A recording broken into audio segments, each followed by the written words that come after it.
Assalamualaikum warahmatullahi wabarakatuh.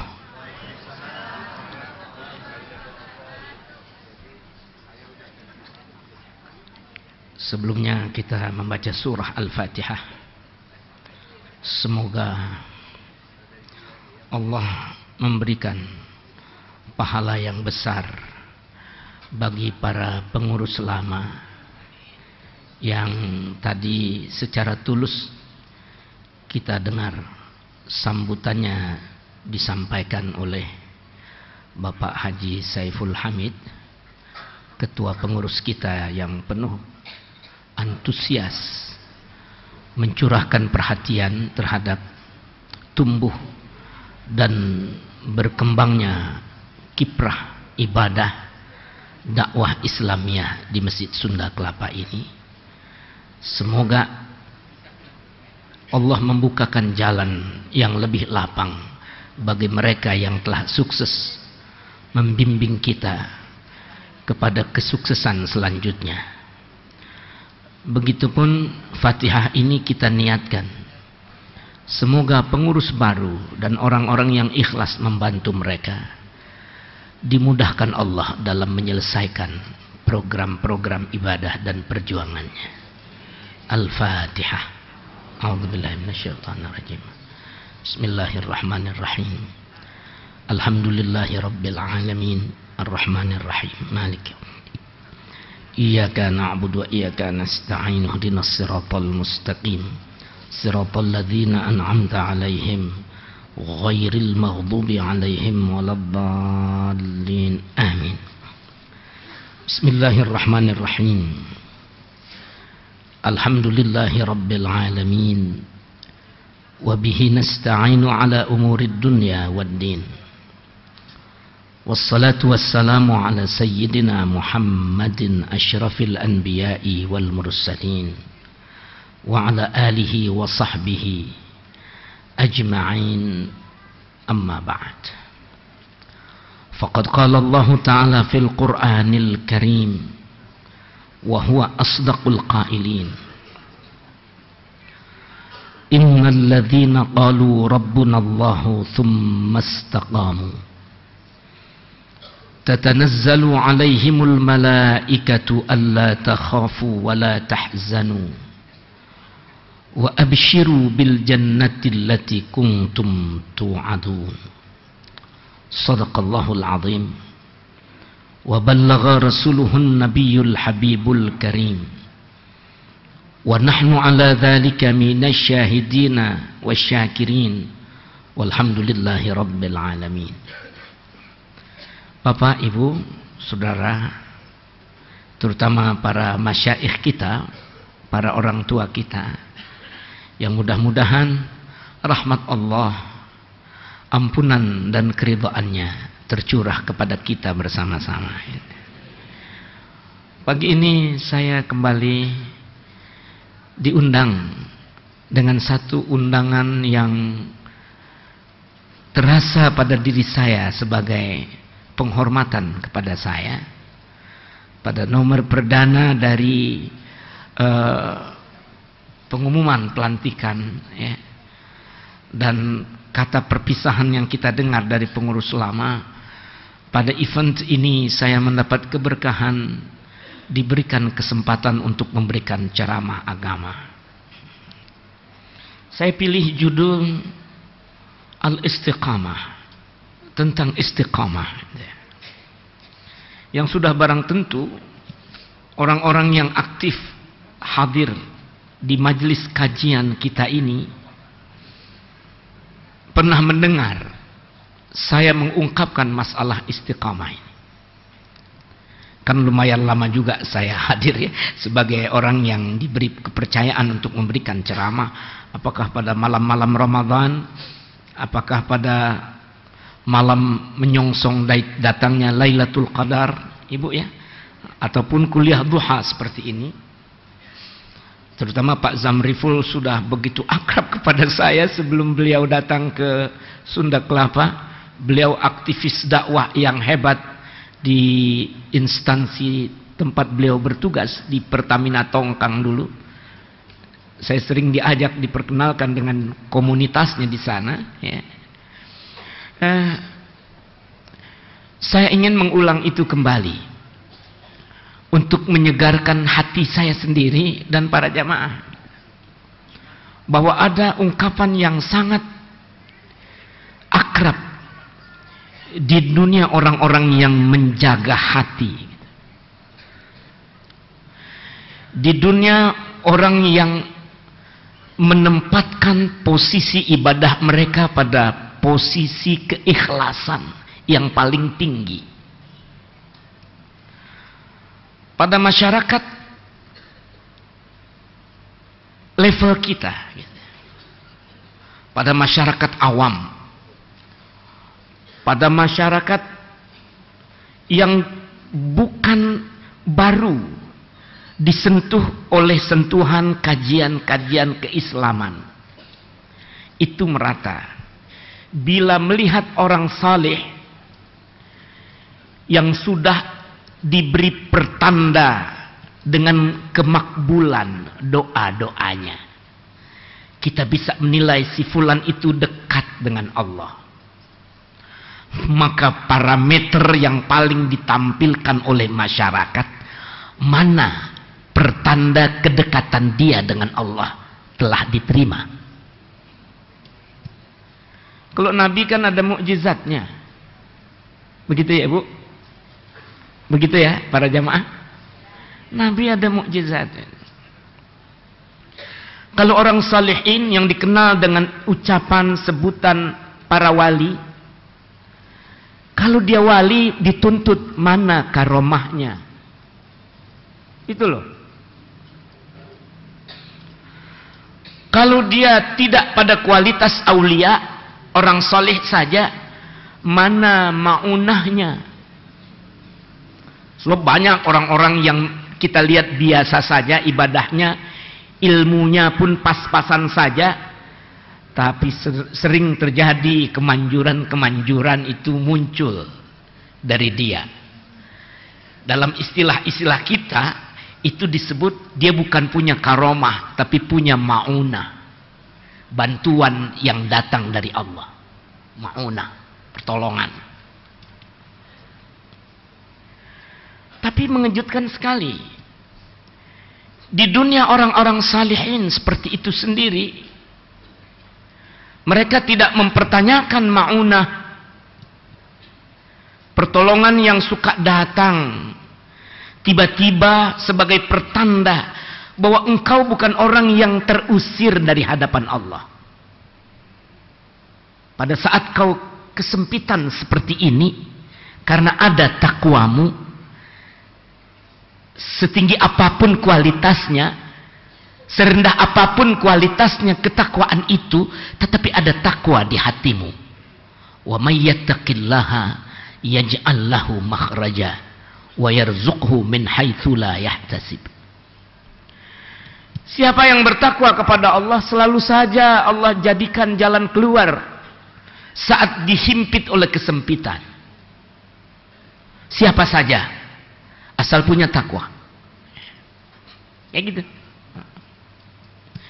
Dan dia mendapatkan rizki dari tempat yang ia tidak duga-duga. Dengan apa saya mesti membayar sekolah anak saya? Dengan apa saya mesti menyelamatkan dia? Harus terusir dari sekolahnya. Itulah kadang-kadang ya jeritan orang awam. Tapi manakala ada ketakwaan di dalam dirinya, ada saja jalan keluarnya. Tanpa diduga-duga datang pertolongan Allah. Itu maunah. Pak Saifuddin, kata seorang kepada saya, kenapa uaknya Pak Saifuddin itu sekarang udah nggak bisa jalan, kakinya nggak bisa bergerak, tangannya kaku? Saya bilang, maklumlah umurnya sudah menjelang 80 tahun. Boleh saja dia mengalami kaku-kaku begitu, apa pula dia hidup dalam keadaan sangat fakir. Jadi berbicara tentang obat-obatan rasanya tidak tepat dengan dia. Ke dokter pun bukan saatnya. Tolongin deh Pak Saifuddin, tolongin deh. Gimana kek? Saya datang ke rumahnya. Di tempat yang sangat sempit dan pengap, di mana matahari agak jarang membagi sinar ke dalam rumah itu. Seorang tua renta tergolek menantikan kematiannya. Saya nggak usah cerita memprovokasi soal nuansa seperti itu masih ada di Jakarta. Saya datang, ya Allah, gimana ya? Gitu. Tapi saya yakin bisa nih. Sebab dulu ada murid saya yang juga biasa-biasa saja. Gitu. Ketika segala dokter, segala dukun sudah tidak sanggup lagi mengobati dia, maka murid mengaji kepada saya itu dipanggil, Ustadz tolongin deh, ane cari dukun populer nggak dapet, ane cari dokter yang populer kemahalan. Kenapa? Lebih dari 5 tahun anak saya lumpuh. Anak gadis yang tidak pernah lagi merasakan keceriaan seorang gadis. Pada usianya yang ke-14 tahun, dia sudah beberapa tahun lumpuh. Nggak bisa ke kamar mandi. Saya mesti menggendongnya. Bagaimana bila dia mesti digendong saat saya nggak ada di rumah karena saya kerja? Ya, cari dong yang pinter-pinter. Nggak usah deh Ustadz, saya udah pasrah. Ustadz datang, orang itu murid saya. Bawa, aneh inget Ustadz pernah ngajarin doa. Aneh bacain aja, aneh tepok-tepok kakinya, tepok badannya, plok. Masa bodoh sembuh syukur, nggak sembuh, wong saya bukan orang ahli. Tapi dengan izin Allah, itu anak besokannya jalan. Apakah saya mesti mengangkat murid saya menjadi wali? Wali siapa yang tahu? Aneh bayangin mukanya tuh anak, aneh bacain Fatihah dari rumah, aneh tepok-tepok, jalan besokannya. Masya Allah, kalau mau orang kaya saya udah dibayar berapa duit Ustadz, tapi rupanya duit bagiannya lain lagi. Ya udahlah, terima kasih pun sebuah kegirangan orang. Saya mengalami hal itu. Giliran pada keluarga saya, kembali saya tidak mampu. Tapi murid dikasih, masa gurunya nggak dikasih? Pikiran saya kayak begitu. Datang, benar saja orang tua itu sudah 80-an umurnya. Saya usap-usap, saya tepok-tepok, di rumah yang gelap, di rumah yang tidak berharap ada kesehatan bisa masuk. Seorang orang tua telah terkapar dalam kaku yang berat. Allah azim, saya baca Fatihah, saya baca selawat saya tepok-tepok, plek. Besok harinya saya ditelepon, Ustadz alhamdulillah udah jalan lagi ke rumah sana, ke rumah sini. Apakah itu tidak bisa terjadi kepada Anda? Kepada ibu? Bila itu terjadi, itulah yang disebut ma'unah. Tapi jangan berbangga-bangga lantas kita sendiri yang menaikkan kualitas diri kita sampai kita katakan kalau begini Anda udah jadi wali dong. Lalu kita katakan itulah karomah yang Allah berikan kepada kita. Belum. Buktinya saya, orang lain suatu saat bisa saya doakan sampai sembuh seperti itu. Orang menyatakan, wah doanya Saifuddin Amsir makbul bener ya, gitu. Kenapa saya nggak berani? Wong saya sakit sendiri, kaki saya pincang lama, nggak baik-baik saya doain. Saya perlu konsultasi ke dokter. Dokter bilang kaki Pak Saifuddin ini kena penyakit namanya artritis. Bisakah saya menyembuhkan dengan doa saya? Sampai sekarang saya masih konsultasi dengan doa, dengan dokter saya. Artinya usaha itu tetap kita jalankan. Tetapi bahwa sebuah ma'unah bisa muncul pada diri siapa saja yang masih menyimpan ketakwaan. di dalam dirinya. Mudah-mudahan bagian ini kita mengerti bersama-sama ya. Jadi jangan takut pertolongan Allah bila takwa masih kita punyai. Mauna.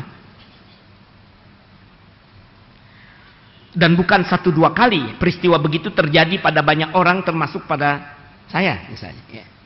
Cuman alhamdulillahnya kejadiannya pada saat saya mesti menolong orang-orang yang nggak punya duit melulu kayak gitu loh. Tapi itulah bentuk maunah pada saya. Oke. Nah, lalu bagaimana dengan karamah itu? Al-Ghazali pemerhati ayat istiqamah menulis contoh-contoh yang sangat besar tentang pribadi aulia Allah yang sampai akhir hidupnya yang diharap adalah bukan karamah yang muncul, tetapi mereka punya istilah di kalangan para wali ini, al-istiqamatu afdalu min alfi karamah. Istiqamah, ketetapan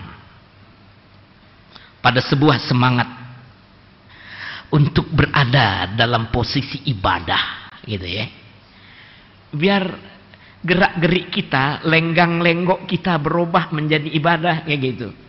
Pada saat dia bersolek, solekan yang cantik itu hanya dinikmati oleh mata-mata kotor di luar mahramnya, maka dia menambahkan catatan dosa pada saat dandannya itu menjadi bersemangat, berbinar-binar di mata orang. Lalu dia robah dengan niatnya, semoga suami saya menjadi semakin betah di rumah, tidak perlu memanjangkan pandangan kepada yang bukan haknya. Lenkomnya, parfumnya, anunya, saya nggak kenal istilah orang-orang perempuan punya apa, perangkat-perangkat untuk memperhias diri ya. Itu semua menjadi perangkat ibadah. Ketika semua gerak-gerik orang yang bisa diobah ke kanan, diobah ke kiri, diluruskan sebagai sarana pendekatan kepada Allah, sampai dandan pun menjadi ibadah. Orang laki dihibur oleh Rasulullah, hatta ma taj'alu fi fimra'atik sadaqah, sampai suapan-suapan nasi yang kau berikan kepada istrimu. Suapan itu kan kewajiban. Masa suami nggak mau beri makan kepada istrinya, kepada anaknya? Tapi Nabi meningkatkan kualitas itu. Jangan dibilang bahwa suapan nasi yang dimakan istri dari rezeki suaminya itu hanya sebagai rutinitas yang tak bernilai, sebagai tanggung jawab umum. Enggak. Ada nilai ibadah yang seperti tertutup oleh kata kebiasaan, kata kewajiban.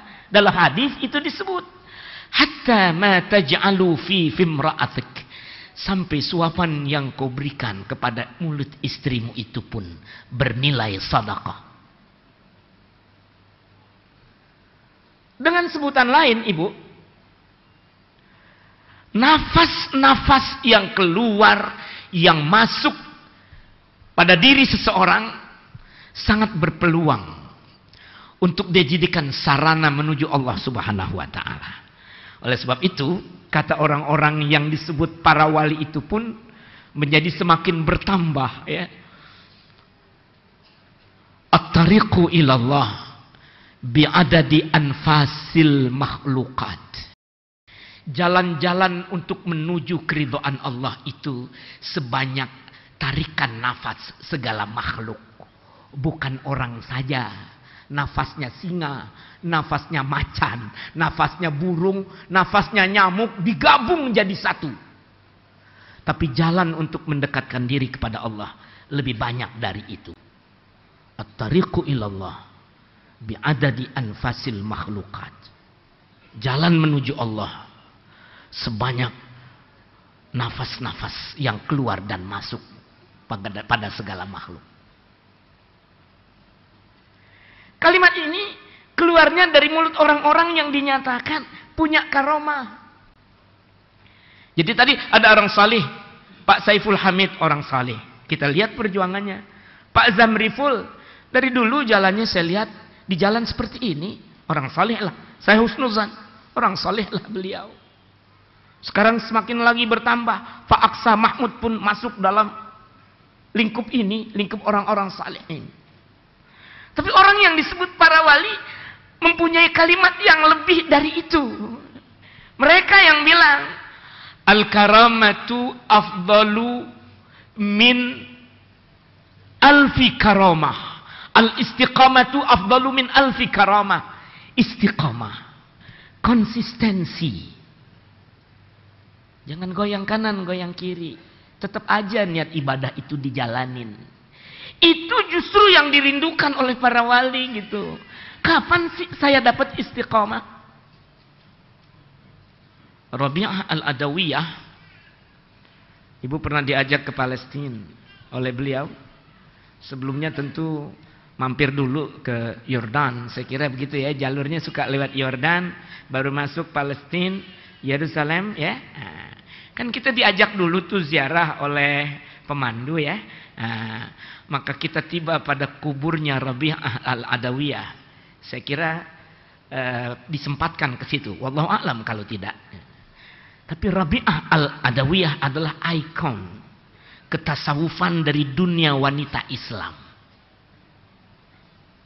Begitu kita masuk ingin membaca doa di kuburnya, mendoakan beliau semoga rahmat tercurah dari Allah kepada perempuan suci yang dihormati oleh segala agama.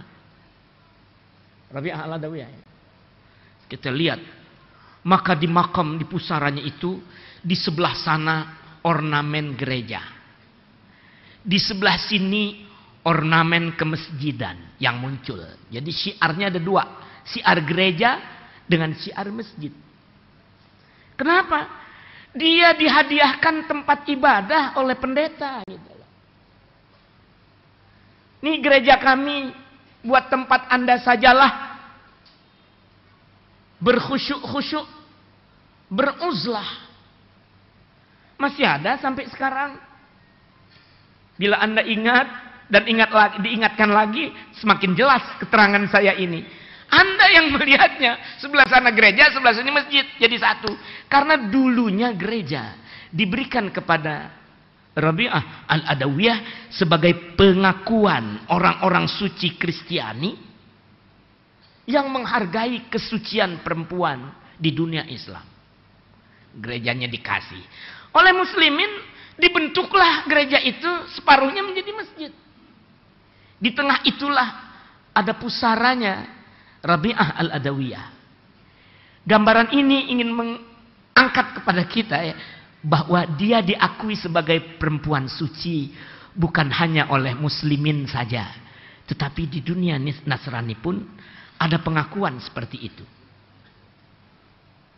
Jadi nggak minta pakai rekomendasi ya, the sign, santo dan sebagainya ya. Kan ada rekomendasi itu secara hierarki ke Nasranian. Ini bulat-bulat mereka mengatakan ente, Anda Rabi'ah dihormati. Dan itu sangat fundamental dilihat oleh orang yang belakangan. Belakangan dia justru ketika ditanya oleh para wali, saat hidupnya Rabi'ah ditanya oleh para wali. Ya Rabi'ah, kana fulanun likibari karamatihi yatiru fil hawa. Wahai ibunda Rabi'ah, adalah si fulan dari sufinya orang muslim, dan si fulan dari orang berkeramat di negeri Nasrani. Karamah dia muncul sampai begitu tinggi. Kana yatiru fil hawa. Orang Buddha pun bisa terbang di angkasa. Si muslim yang jadi wali yang sufi itu terbang di angkasa. Itulah karamah dia. Rabi'ah hanya tertunduk sebentar lalu berkata, bila terbang di udara itu suatu karamah, tentu nyamuk dan lalat lebih tinggi lagi karamahnya. Karena nyamuk, lalat juga bisa terbang gitu. Itu jawaban Rabi'ah. Kalau Anda terkagum-kagum dengan karomah seseorang karena dia bisa terbang di langit gitu, sesungguhnya lalat juga bisa terbang. Bingung orang. Lakinnahu yamshi 'alal ma'i birrijlain. Tapi ada lagi yang satu, kalau ada di air, dia akan berjalan di atas air dengan kedua kakinya. Lalu bagaimana bila itu yang menjadi ukuran? Bila saya bandingkan dengan katak. Katak dan berudu pun berenang di air.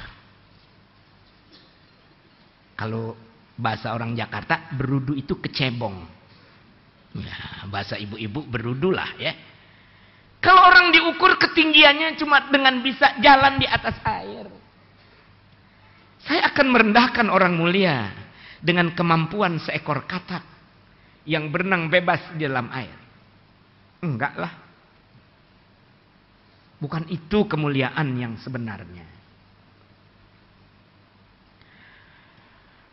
Si fulan bila di satu tempat, maka dia hanya berniat, biar aku tawaf di Mekah. Plek, tibalah dia hadir di Mekah lalu bertawaf. Esok pagi dia sudah ada lagi, misalnya di negeri Betawi dan lain-lain. Untuk banyak tempat hal itu terjadi, Ibu, ya.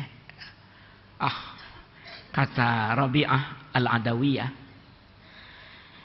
yang itu pun bila kita lihat masih di bawah kecepatan jalannya iblis.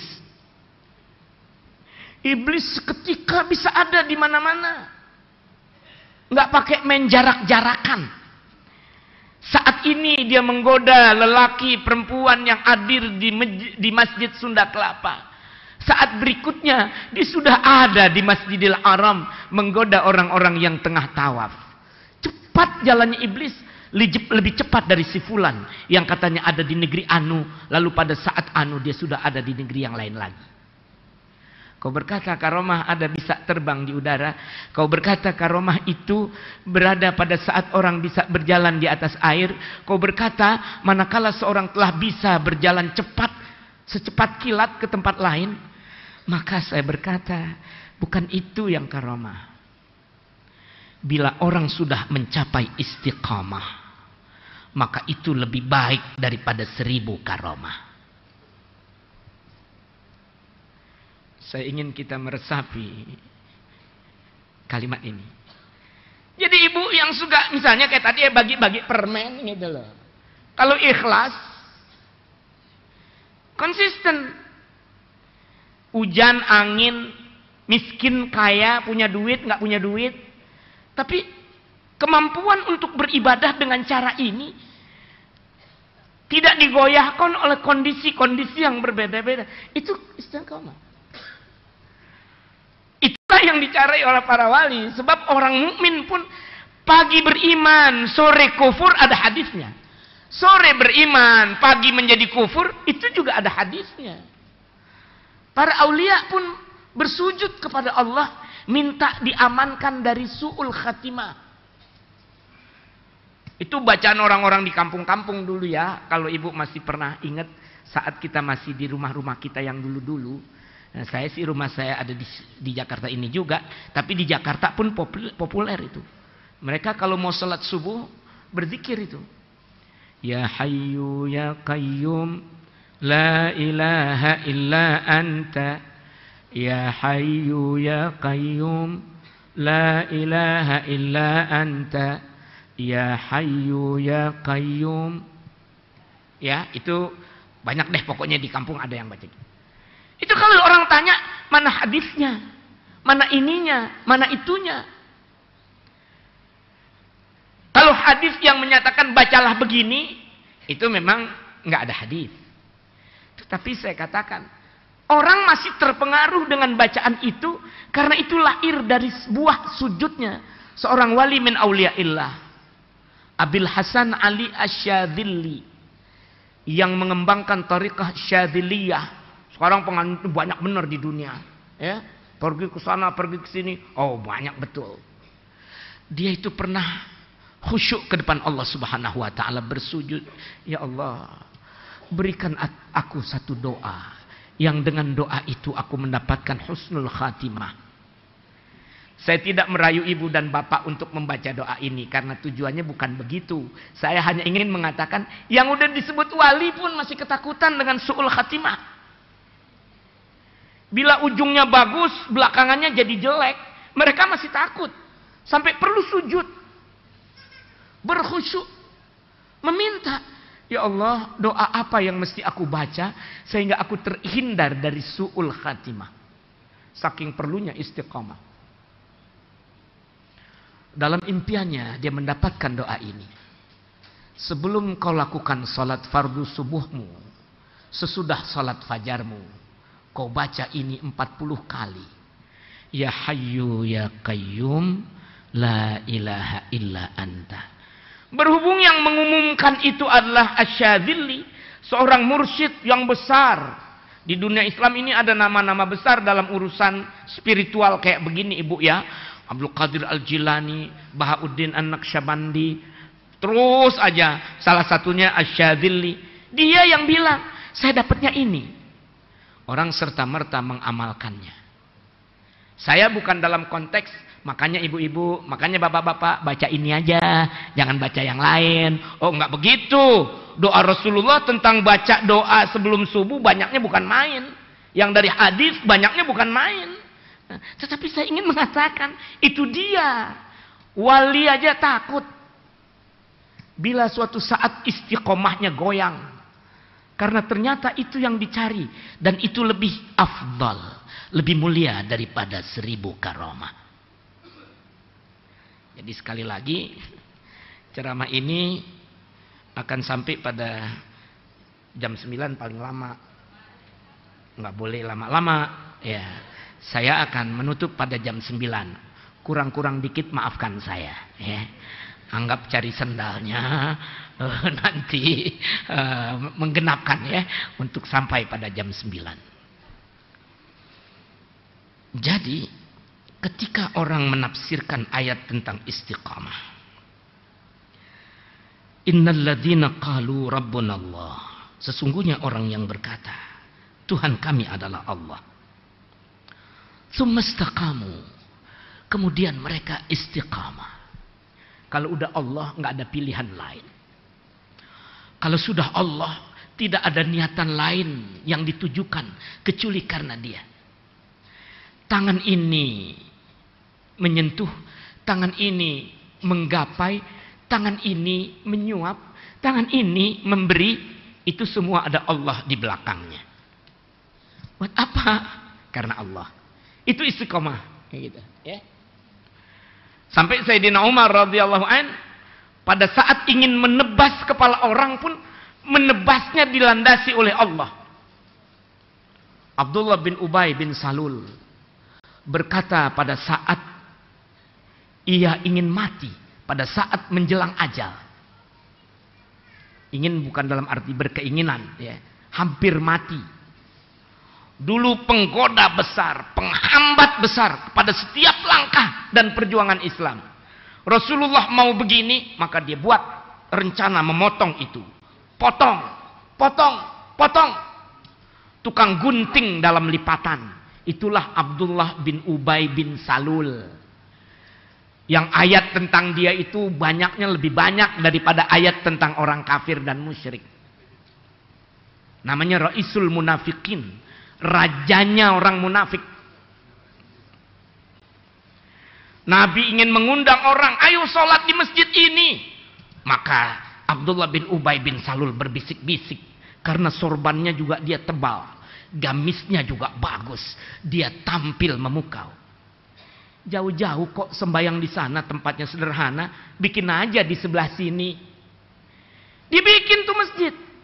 Tapi guna masjid itu adalah agar orang jangan datang untuk berjamaah bersama Rasulullah. Lihat, umat, pengikut, berpeluk, mencium. Tapi kerjaannya Masya Allah. Itulah Raisul Munafikin.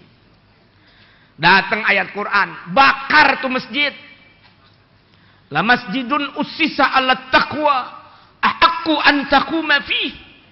Masjid yang dibangun karena ketakwaan lebih bagus, lebih berhak untuk kau salati daripada masjid yang dibangun hanya untuk mengganggu orang beribadah. Waktu masjid itu dibakar, wallahu a'lamu bishawab, Bu, saya waktu diajak sopir, Ustadz belum pernah lihat ya masjid munafikin, masjid Diror, belum. Saya antrin ya, iya, ini nggak masuk dalam paket haji. Jadi orang yang udah ngelihat saja, Pak. Nanti kalau Bapak ketemu sopir taksi, bolehlah ya ajak ke masjid Diror, kan masih di lingkup Madinah yang dekat-dekat situ juga. Saya diajak, di sini dulu Pak masjid Diror. Saya bertanya, itu tuh arangnya apa ada orang bikin arang ya di sini untuk bikin arang untuk masak apa gitu?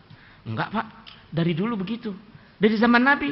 Sepengetahuan saya iya, nggak pernah ada orang-orang yang mengangkat arang-arang itu atau menambahkan adanya arang-arang ya, arang ya Bu ya, arang untuk bakar sate ya Pak, arangnya itu. Itu sampai sekarang saya masih lihat itu. Bagaimana asar kemunafikan itu benar-benar dikekalkan oleh Allah agar orang sekarang ikut menyaksikan. Jangan dikira bahwa kemunafikan itu sesuatu yang dimanja oleh Allah. Arangnya aja udah 1400 tahun lebih masih bisa dilihat orang. Itu simpulan saya pada saat saya melihatnya. Wallahu a'lam yang sebenarnya bagaimana. Tetapi saya bertanya, emang ada yang naruhin arang? Nggak ada. Ini ulahnya Abdullah bin Ubay bin Salul. Tapi waktu mau mati, Allah, dia panggil anaknya yang paling saleh. Namanya Abdullah juga.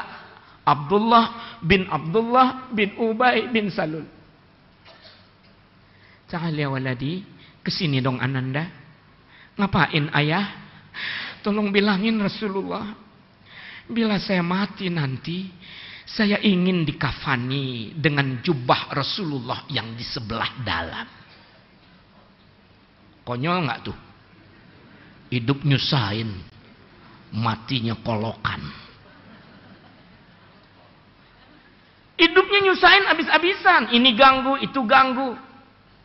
Menikam dari belakang, menggunting dalam lipatan, ngancurin terus-terusan.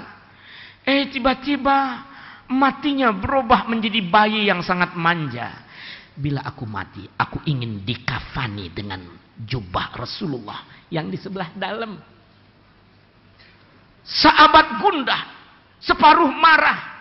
Ya Allah, Sayyidina Umar mendengar itu langsung mencabut pedangnya. Jangan engkau berikan itu kepada dia ya Rasulullah. Tetapi izinkan saya memenggal kepalanya. Jadi pada waktu memenggal pun, Bu, itu memenggalnya bukan emosi, istiqomah. Ini contoh jelek nih. Kalau Nabi mau ngasih contoh, orang begini dimanja. Rasul tersenyum. Jangan dong Umar.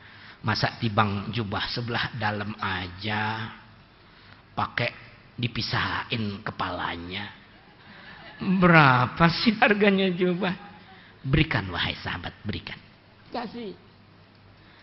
Padahal pada saat ia diminta meminum air yang didoakan oleh Rasulullah, ketika saat muda dia pernah sakit, diminta oleh anaknya, ayah minum air ini. Air apa itu? Ini air sudah kena doa Rasulullah. Tumpahkan air itu. Aku tak ingin ada air yang kuminum dan dia kena ludahnya Muhammad. Kau bawa air kencing ke sini aku minum. Tapi jangan berikan air yang terkena ludah Muhammad. Buang. Apa nggak menyakitkan? Tapi Rasulullah menghapus itu. Yang muncul adalah rahmatan lil alamin. Biarin deh, kan dia sahabat kita juga.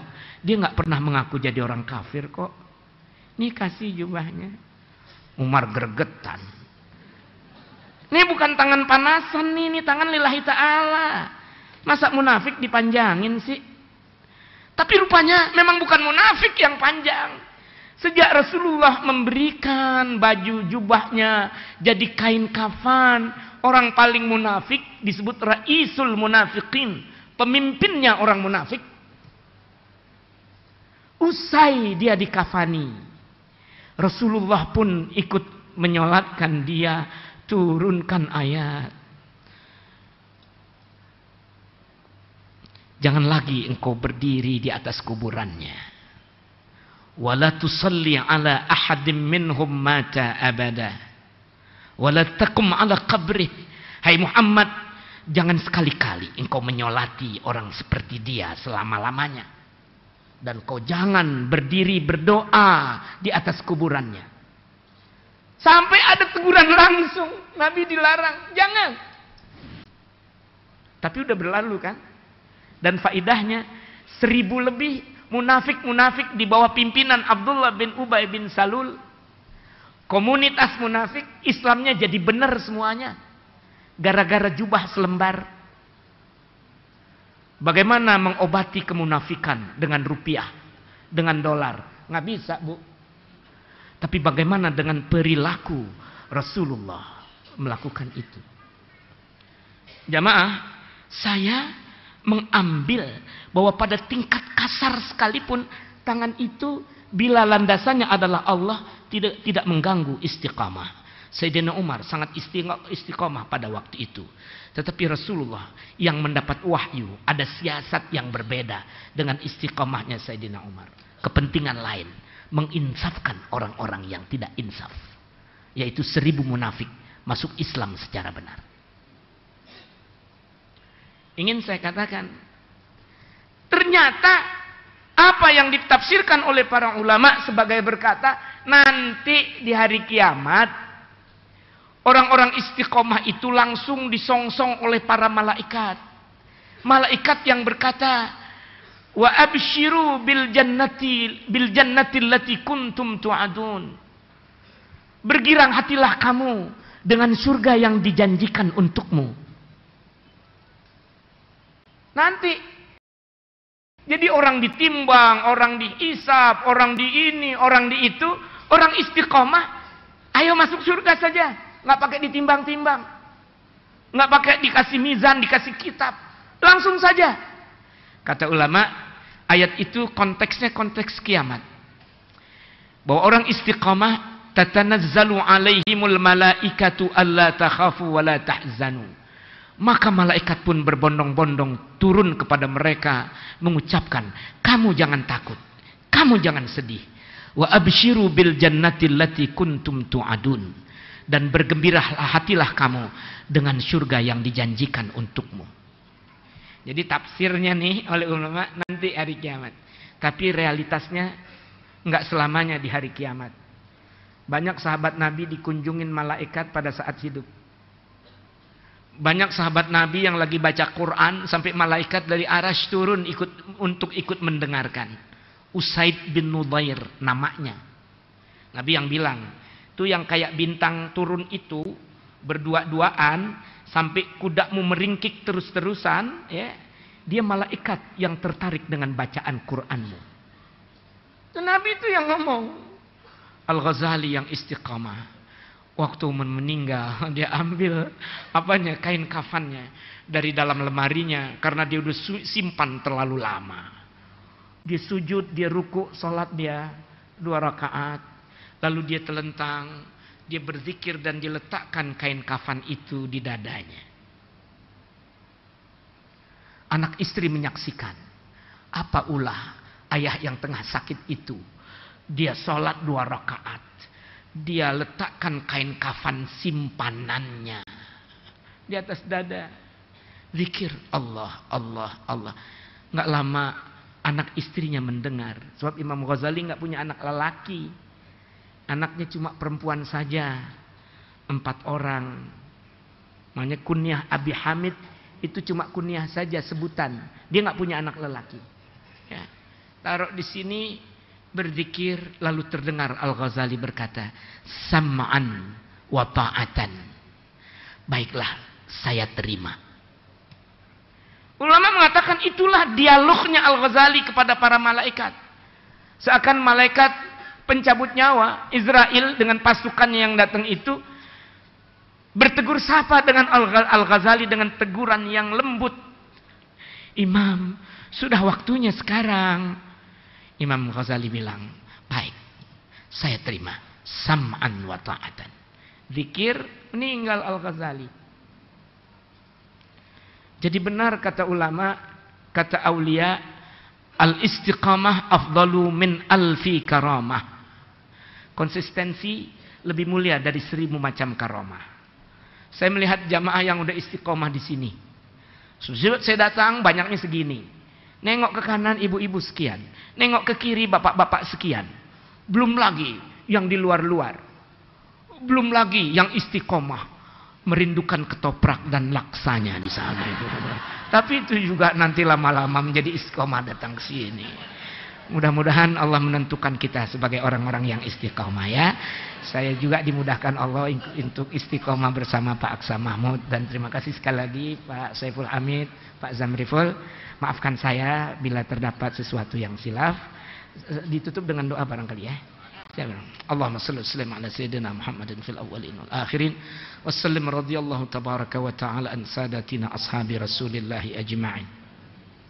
Allahumma ja'al jam'ana hadha jam'an marhuma waj'al tafarruqana min ba'dihi tafarruqan ma'suma wa la taj'al fina wala minna wala ma'ana man kana syaqiyan wala matrudan wala mahruma. Allahumma hdina bihudak waj'alna mimman yusari'u fi ridak wa la tuwallina waliyan siwak wa la taj'alna mimman khalafa amraka wa asak wa hasbunallah wa ni'mal wakil wa la hawla wa la quwwata illa billahil aliyyil azim. Wa sallallahu ala sayyidina Muhammadin nabiyil ummi wa ala alihi wa sahbihi wa sallam. Alhamdulillahi rabbil alamin.